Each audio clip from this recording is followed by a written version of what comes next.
Salut tout le monde, on se retrouve pour une nouvelle vidéo. On va parler de mes achats et lectures manga du mois de juin. C'est parti!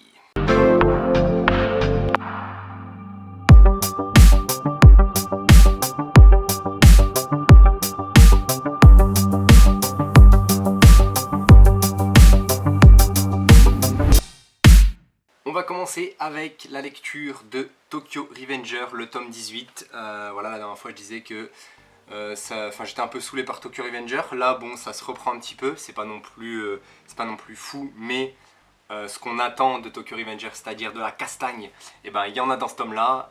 Il y a même des fois, c'est un petit peu abusé ce qui se passe parce qu'il y a des mecs qui se prennent des trucs, ils se font arracher. Et pourtant ils reviennent. Bon, après bien sûr c'est l'esprit shonen, hein, on va dire, c'est les retournements de situation alors que on pensait que la situation était désespérée. Donc voilà, c'est un peu ce qui se passe là. Un peu hâte au final d'avoir la suite, d'avoir le tome 19 parce que bah, on est sur une bonne grosse baston où ça se frappe bien et j'aime ça, j'attends que ça, Tokyo Revenger, j'en ai marre des blabla, je veux que ça se frappe fort, je veux que l'histoire se termine, je sais pas où ça en est au Japon, mais je crois que c'est hyper long, donc j'ai hâte que ça se termine et j'espère que ça sera cool, On continue avec de la bonne grosse baston également avec Black Box, le tome 2, toujours une couverture assez jolie, voilà, et surtout l'effet, voilà, comme je disais, un peu vieille affiche, papier journal que j'aime beaucoup. Voilà, également ça se tape fort entre ces deux persos, donc le perso principal et là on va dire un petit antagoniste pardon, qui vient fourrer son nez là-dedans, donc qui de base provient de la boxe taille et qui veut s'essayer à Ryoga parce qu'en fait à un moment il y a une petite réunion, on va dire de boxeurs, voilà, et lui c'est une star de la boxe taille, lui c'est un inconnu et lui voilà il a un sale caractère, hein, on va pas se mentir. Il s'en bat les couilles, voilà, il y en a rien à foutre de ce mec là, il le snob, t'es qui toi? Et du coup ça part en couille, ils se mettent sur la gueule, enfin il lui met une patate et ensuite on va avoir droit à un combat entre les deux, donc dans son petit club d'entraînement à Ryoga. Et honnêtement bah, c'est très cool, franchement ça se tape vraiment bien. Et j'ai hâte d'avoir la suite, j'avais déjà lu mais le fait de me remettre dedans, franchement j'ai toujours autant kiffé et Tsutomu Kashi c'est vraiment un boss. Donc franchement hâte de lire la suite, c'est du très bon encore pour Black Box. Ranking of King, le tome 2, voilà, avec notre petit, comment il s'appelle déjà? Notre petit Boji, bien sûr, notre petit Boji. Le tome 2, honnêtement, je peux pas vraiment dire si j'avais bien aimé ou pas aimé. Non, mais j'avais plutôt bien aimé, mais comparé au tome 1, c'était pas non plus foufou. Voilà, on était sur une autre ambiance, un peu plus ouais, mélancolique, on va dire, un peu tragédique. Enfin, il y avait des petites choses qui se passaient, mais là on va dire que ça s'enchaîne un petit peu et qu'il va se passer des trucs dans les prochains tomes. Là je pense que c'était un petit tome de transition alors que c'était que le tome 2, mais et il y a aussi une chose, c'est que je m'endormais pendant la lecture et souvent quand je m'endors pendant la lecture c'est qu'il se passe pas énormément grand chose ou que je suis fatigué. mais voilà, du coup bon, le tome 2 je peux pas trop en dire grand chose, donc la vidéo ne sert à rien en fait, je suis là pour débriefer des tomes mais en fait je sais pas quoi dire sur le tome, donc super, c'est un nouveau concept, très bon concept en tout cas voilà, vous voyez ce tome? Voilà, achetez-le. Voilà, c'est de la merde. Là pour le coup, Genesis, le tome 2, je sais exactement ce qui s'est passé. Voilà, lui il s'est retrouvé un peu solo dans la faune et la flore de la préhistoire. Il s'en sort vraiment très bien, c'est vraiment un héros assez bon. Il sait ce qu'il fait, il sait comment s'en sortir. Il a des bonnes capacités quand même de survie et franchement c'était bien cool. Il a rencontré donc une Homo sapiens, j'ai envie de dire, ouais je pense que ça doit être une Homo sapiens. Il a rencontré aussi des hommes de Néandertal, voilà, et il commence à avoir des problèmes, hein. Il commence à avoir des problèmes de partout, voilà, puisqu'il est séparé du groupe, il rencontre des mecs qui veulent le taper. Ça se passe pas vraiment comme prévu parce qu'eux ils étaient là en mode bon, on va rester dans notre petit rocher, on va se la couler douce, on va faire un petit feu, on va tuer 2-3 gibiers. Mais non, ça se passe pas comme ça et c'est plutôt cool. Donc hâte d'avoir le tome 3, Genesis, franchement c'est du très bon et voilà, Kujimori, je lis encore, je reprends en plus les scans de Holy Land et je peux vous dire qu'il est fort. Donc j'attends de voir la suite. On enchaîne avec le tome 3 de Manchuria Opium Squad. Et ben je peux vous dire que c'est du très lourd, c'est du très très bon. Voilà, le héros, il est prêt à tout pour, voilà, pour réussir et devenir entre guillemets le meilleur vendeur d'opium. Il est aussi très très fort et il est prêt à mettre sa propre vie en danger. Et enfin, je peux pas vous dire pourquoi, mais franchement, le gars, il a pas peur. Hein. Il a pas peur. Et ils sont tous un peu, dans le groupe, ils sont tous un peu comme ça. Ils ont pas peur de se mouiller. Et je l'avais déjà dit dans le tome 1, mais ça se répète dans le tome 3. Parce que vraiment, on a des choses qui se passent et pas forcément bien. Il y a des petits retournements de situation. Et au final, malgré tout, ils arrivent de nouveau à s'en sortir justement parce qu'ils sont prêts limite à crever pour leur réussite et c'est très très fort et franchement ce tome là il était encore très très cool, donc merci à Vega Dupuis de l'avoir publié et d'avoir édité Manchuria Opium Squad parce que c'est du très lourd, franchement les dessins en plus sont toujours aussi beaux, on a toujours les expressions faciales de certains persos et le héros franchement il est hyper intelligent, il est vraiment très très bon. Et là on commence à vraiment avoir une petite bande, voilà, une petite squad de vendeurs d'opium aux petits oignons. On aime beaucoup, donc si vous n'avez pas encore acheté Manchuria Opium Squad, vous ratez quelque chose, hein. Moi j'ai envie de vous dire, vous ratez quelque chose, donc foncez sur Manchuria, foncez, allez-y. En plus c'est un petit doudou, donc rien à voir, rien à voir. Comme d'habitude, on fait mes petits achats en vrac, voilà, des choses que j'ai déjà lues mais que j'achète. Alors je sais pas pourquoi je fais ça, mais c'est vraiment pour le soutien des mangaka, hein. C'est parce que c'est mes petites pépites que j'ai lues en scan et que j'achète pour le soutien. Blue Lock, donc le tome 8, voilà, Jujutsu Kaisen, le tome 15, et Kaiju number 8, le tome 5, voilà, le tome 5. Franchement, c'est trois shonen, trois gros shonen. Voilà, pour ceux qui n'ont pas d'idée, vous avez 3 idées sous les yeux. Et un jour je me replongerai dans la lecture, là je suis en train de rattraper un peu tout. Donc sûrement que je vais tout relire d'un coup et je vais de nouveau rekiffer ma lecture de ces 3 pépites. Mais n'hésitez pas, hein. N'hésitez pas, vous n'allez pas être déçus par ça. Et en plus, Blue Lock en ce moment c'est très très bon. Jujutsu Kaisen en ce moment ça reprend un niveau mais magnifique. Et Kaiju, ouais, également là il va se passer des trucs, ça va être très très bon, franchement ils sont forts, hein. Les Jap ils sont forts. Mais du coup, foncez. Pour le prochain tome, en fait en ce moment j'avais une petite lubie sur les westerns. Voilà, j'étais en train de un peu kiffer tout ce qui tournait autour des westerns. Je me faisais un peu des histoires dans la tête, etc. Je pense que je vais écrire, si je peux, si j'ai le temps, parce que j'ai jamais le temps, mais écrire une histoire sur un bon western. Voilà, j'ai trop envie et j'ai une idée de dingue dans la tête, mais faut la mettre en place. Bref. J'ai acheté du coup Old West, qui est une succession d'histoires courtes. Et voilà, il y a 5 ou 6 petites histoires courtes. Franchement, elles sont plutôt cool. Elles sont vraiment très très cool. Ça peut être vraiment du meurtre, comme ça peut être, vous voyez, la vie à l'ancienne et le fait que par exemple, il y a des parents qui pouvaient pas faire en sorte que leurs enfants fassent des études. Et limite, ça n'a pas changé ça.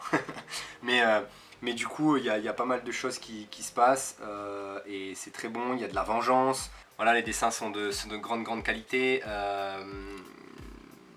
J'aime beaucoup le style et on a pas mal de choses, on a de la chasse. En fait, vous voyez, si vous avez joué un peu à Red Dead Redemption, vous avez tout dedans, pareil, sauf que c'est du coup 5-6 petites histoires. J'aime bien, au final, ça, au début, je me disais, je pensais que c'était vraiment une histoire, un one shot où c'était une seule histoire.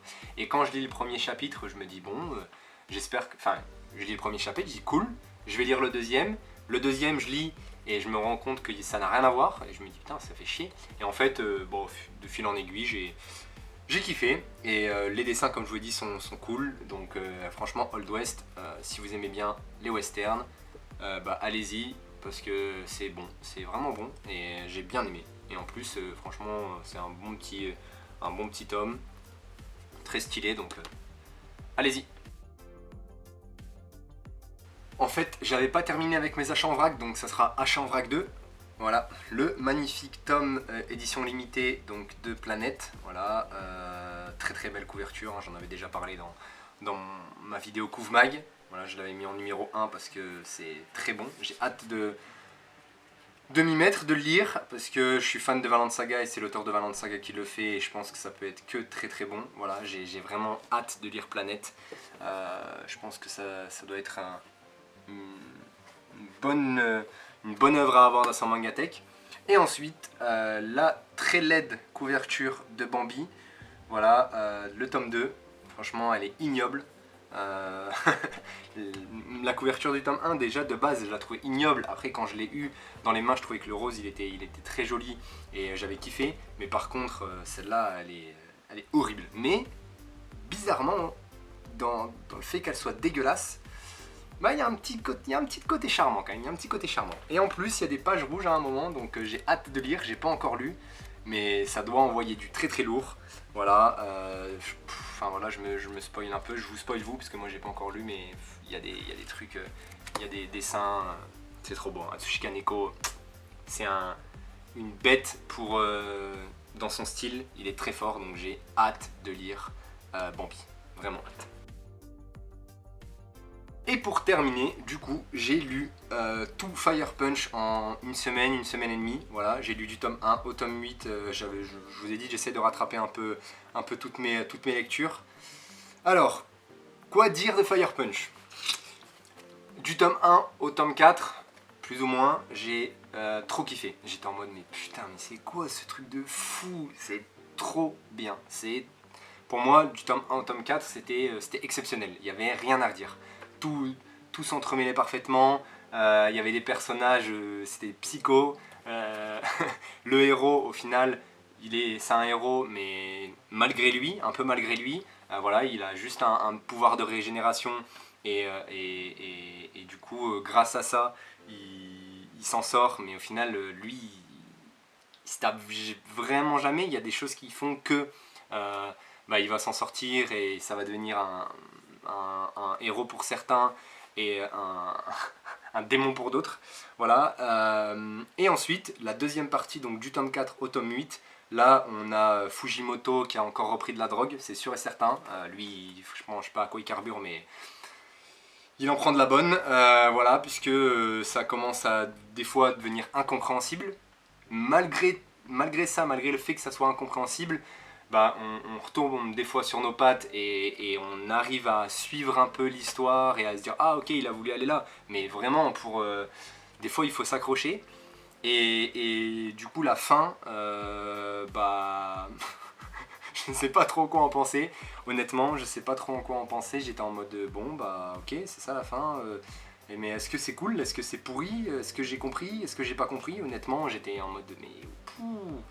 Et ouais il en prend de la bonne. Voilà, c'est tout ce que j'ai à dire, c'est que il fait des œuvres de fou, il crée des persos de malades. Au début, le scénario, il est très bon et à un moment, il pète un câble. Il s'en fout, il dit allez vas-y, tu sais quoi, j'en ai rien à foutre. De toute façon, je fais ce que je veux. En gros, c'est ça. Hein. Il dit ouais, je fais ce que je veux. Ça, j'ai envie que ça se passe comme ça. Ok, bah lui là, ça, ok, il y a pas de problème. Mais après, il se dit en fait non, quand même. Et il arrive à tout bien reprendre et ça fait quand même une bonne histoire. Honnêtement, si vous avez jamais lu Fire Punch, je vous le conseille quand même.